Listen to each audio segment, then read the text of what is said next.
Buongiorno. La mia collega ed io vi parleremo di intercomprensione. Intercomprensione come stimolo per il plurilinguismo e l'internazionalizzazione dell'insegnamento superiore. L'italiano sarà solo omeopatico. Alors, il s'agit du fruit d'une réflexion croisée entre ma collègue enseignante italienne en France et moi-même enseignante française en Italie. Voilà le plan de notre présentation que nous présenterons vraiment simplement sous forme d'aperçu. Nous annonçons la couleur, c'est donc oser le plurilinguisme à l'université par l'intercompréhension. Nous partons d'un constat qui est tout à fait parallèle, c'est-à-dire la croissance exponentielle de cours en anglais dans nos universités, que ce soit en France ou en Italie. Face à cela, une tentation aussi d'un maintien ou d'un retour au monolinguisme national, mais je dirais plutôt la recherche d'un aménagement d'un bilinguisme obligé anglais langue nationale.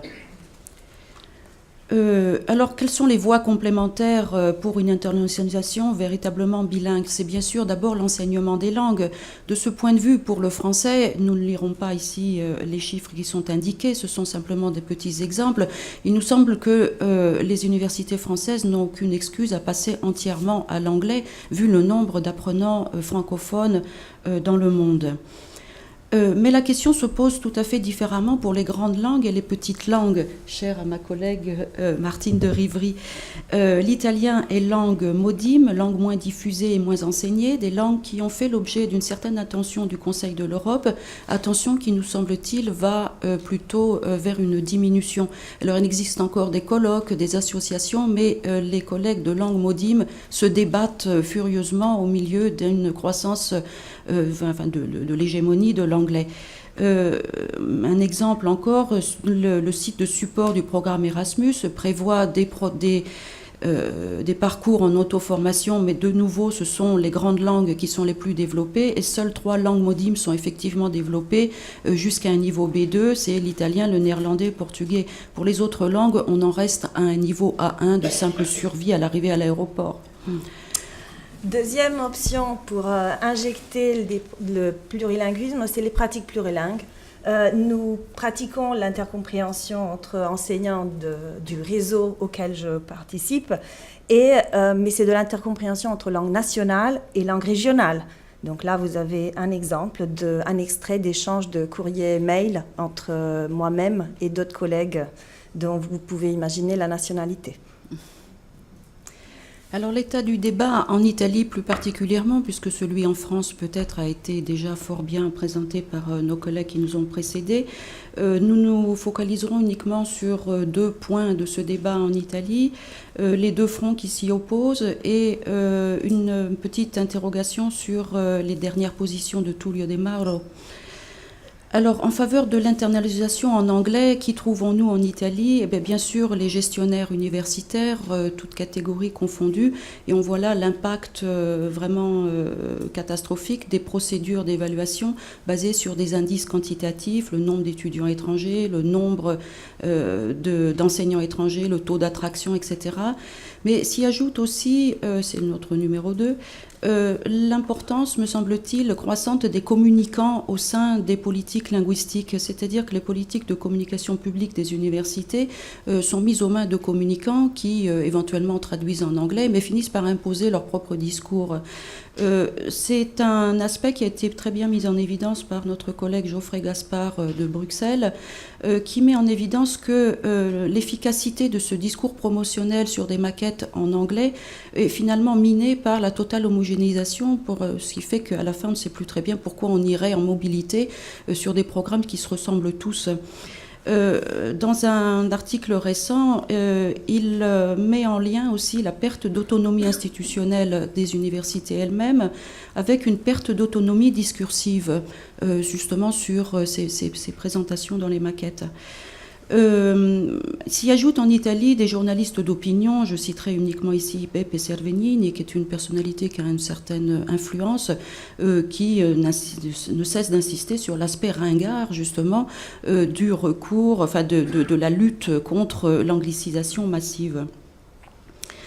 Alors le combat a été pour le maintien des langues nationales et bien sûr soutenu par les académies, les différentes institutions des langues nationales, la résolution de Florence en 2014, à laquelle a participé bien sûr l'Italie avec son académie, Accademia della Crusca, qui n'est peut-être pas très connue en France, mais qui est une institution prestigieuse et dont j'ai mis ici simplement un exemple d'une de ses dernières publications qui, je crois, est assez significative par son titre.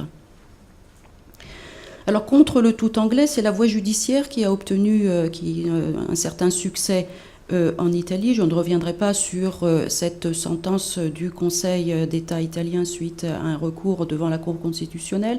Le tout a été amplement relayé sur le site de l'OEP, mais simplement sur quelques points. Par exemple, que l'internalisation doit être satisfaite, mais sans atteindre à la primauté de la langue italienne. Il est donc fait obligation aujourd'hui de mener des cursus entièrement en anglais, à condition que dans l'offre, il y ait un cursus équivalent entièrement en italien. Ce qui me semble intéressant dans cette sentence, c'est le respect du droit à assurer ses cours dans leur langue nationale, puisque le recours a été fait par des enseignants qui avaient été obligés tout d'un coup de passer à l'anglais. Et une des considérations assez sensibles sur le fait que de changer de langue change la façon dont l'enseignement mène ses activités, donc une atteinte à sa liberté d'enseignement, une discrimination par maints aspects. Alors il y a peu d'analyses encore en Italie et certaines réticences sur l'étude des effets dans la pédagogie de ce passage à l'anglais, mais nous avons plusieurs exemples qui ont été maintenant publiés sur le passage à l'anglais en Afrique francophone, au Rwanda et au Cameroun en particulier.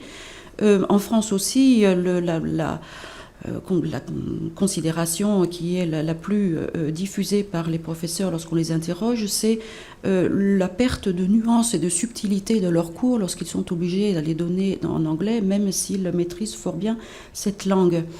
Alors, un simple petit flash sur une étude très technique qui a été réalisée au Danemark entre les cours en danois, où on remarque un type de discursif de type oral, beaucoup plus interactif, et les mêmes professeurs donnant leurs cours dans les deux langues privilégient des formes écrites oralisées. Finalement, il s'agit d'une oralisation de l'écrit.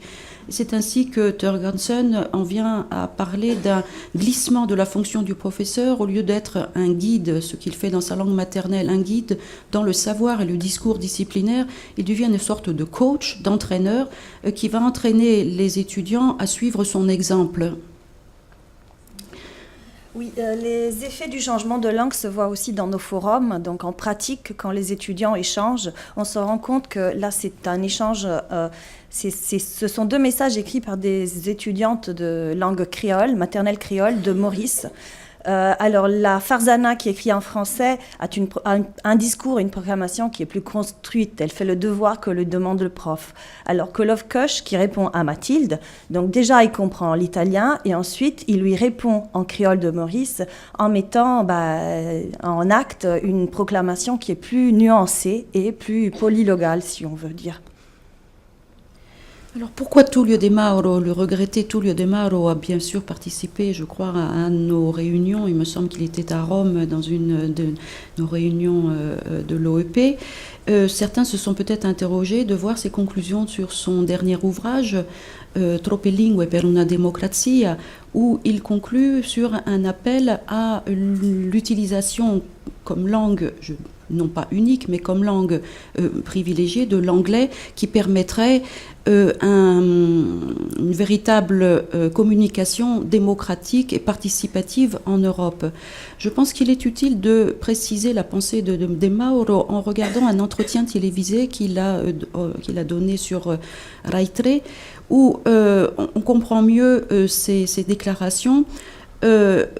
surtout sur le fait qu'elle se base sur les soucis tout à fait préoccupants qui a toujours animé De Mauro sur la compréhension et en particulier la compréhension en langue nationale.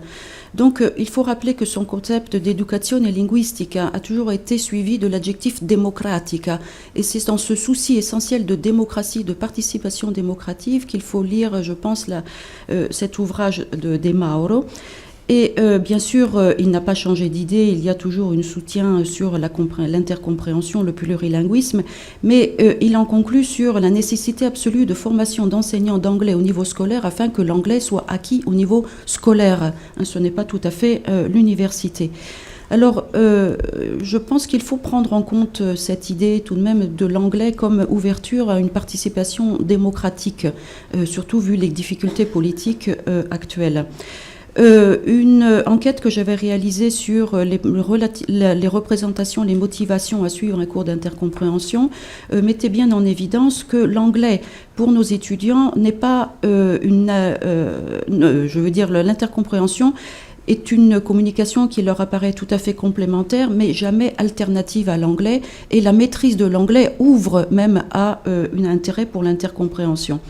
Lycée, l'intercompréhension apparaît comme une ressource, en tout cas en Italie, pour les langues modimes, puisque on a parlé hier des doubles diplômes, bien sûr, mais l'Erasmus, c'est 6 mois et ça devient de plus en plus 5 mois, 4 mois. On n'a pas le temps d'apprendre la langue de l'autre lorsque c'est une langue modible. Par contre, on a assez de temps pour en maîtriser une compréhension suffisante.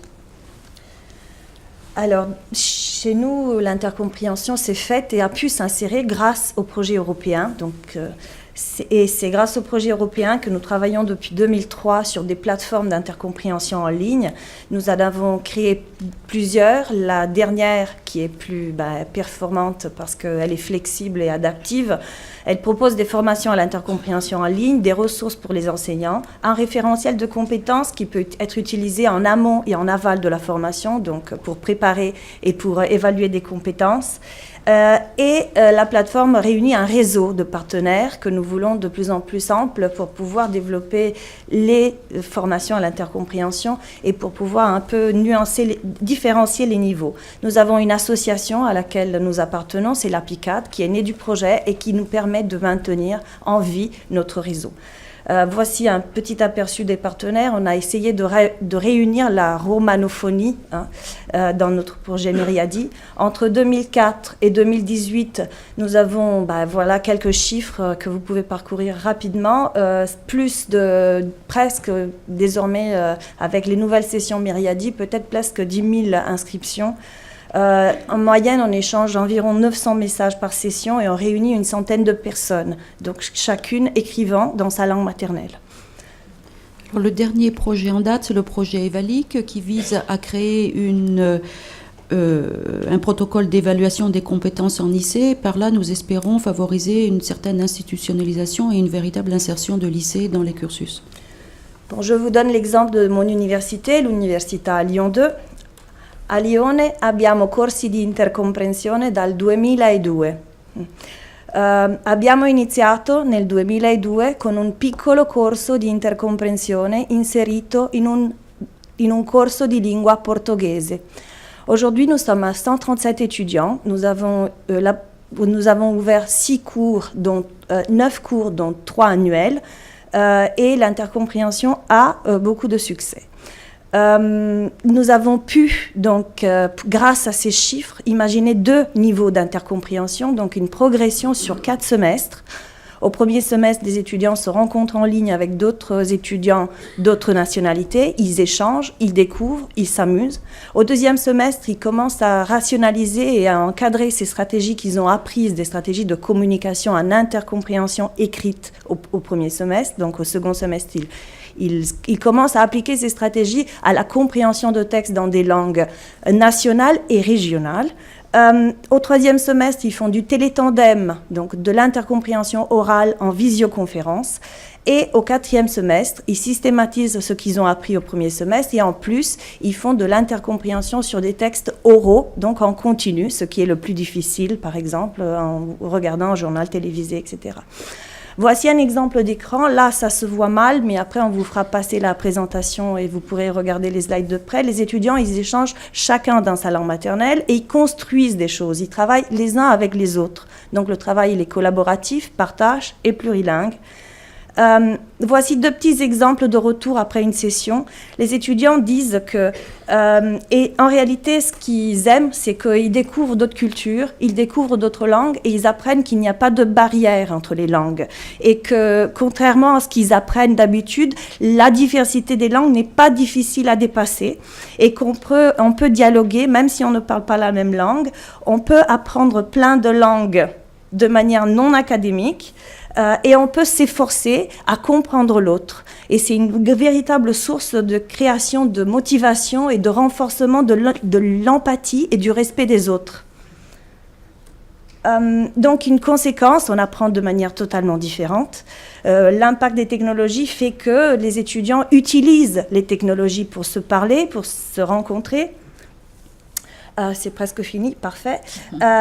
Ils sont plus à l'aise, ils sont plus ouverts à l'autre parce qu'ils écrivent, comme sur Facebook, ils racontent leur vie. Ils découvrent même des gens dont ils connaissent même pas la langue. Ça se passe quand ils découvrent les créoles, par exemple. Ils savent pas d'où ça vient, mais ils comprennent la langue.